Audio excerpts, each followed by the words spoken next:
ihatag ko kaninyo ang akong ebanghelyo. Ako mianhi sa pagtuman sa akong amahan, kay siya may padala kanako.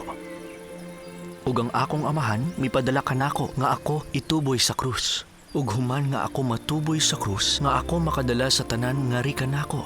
Sama nga ako gituboy sa mga tao, ang mga tao usab ituboy pinaagi sa amahan, sa pagbarog sa akong atubangan aron hukman sa ilang mga buhat, matarong man o daotan.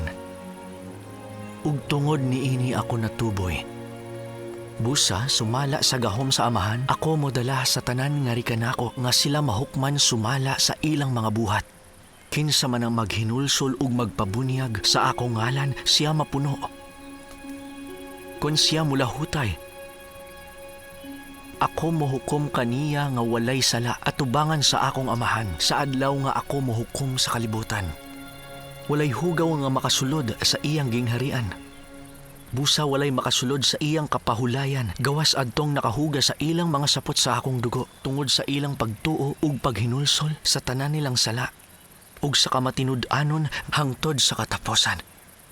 Kini ang kasugoan. Paghinulsol, kamong lumulupyo sa yuta, ug duol kanako ug magpabunyag sa akong ngalan, ug pagasantoson pinaagi sa Espiritu Santo aron mobarog nga walay lama sa akong atubangan sa katapusang adlaw. Kini ang akong ebanghelyo, ug kamo nasayod sa angay ninyong buhaton sa akong simbahan, kayang inyong nakita nga akong gibuhat, kamo mobuhat usab.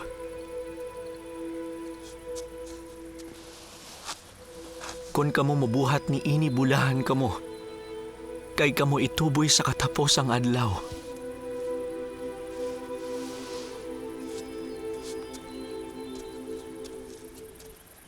Isulat ang mga butang nga inyong nakita ug nadungog, gawas ni adto nga gidili.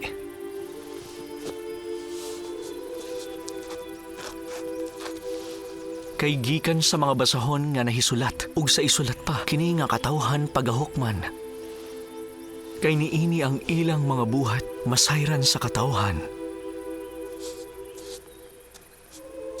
Ug kamo mahimong mga maghuhukom ni ini nga katawhan, sumala sa paghukom nga akong ihatag kaninyo nga makiangayon. Busa, unsa nga matang sa tao, kamo angay nga mahisama. Sa pagkatinuod ako moingon, sama ka nako.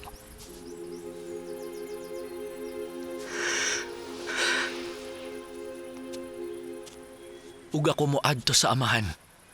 Sa pagkatinuod ako moingon, bisan unsay inyong pangayoon sa amahan, pinaagi sa akong ngalan, ihatag kaninyo.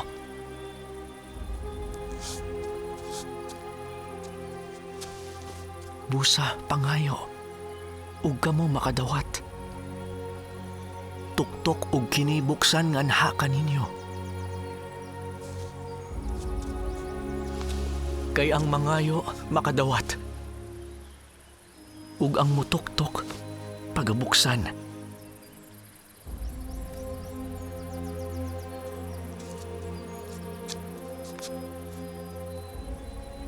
Sulod kamo sa higpit nga ganghaan. Kay higpit ug bigot ang agianan paingon sa kinabuhi, ug pipila lang ang makakaplag ni ini. Apan lapad ug dako ang agianan paingon sa kamatayon.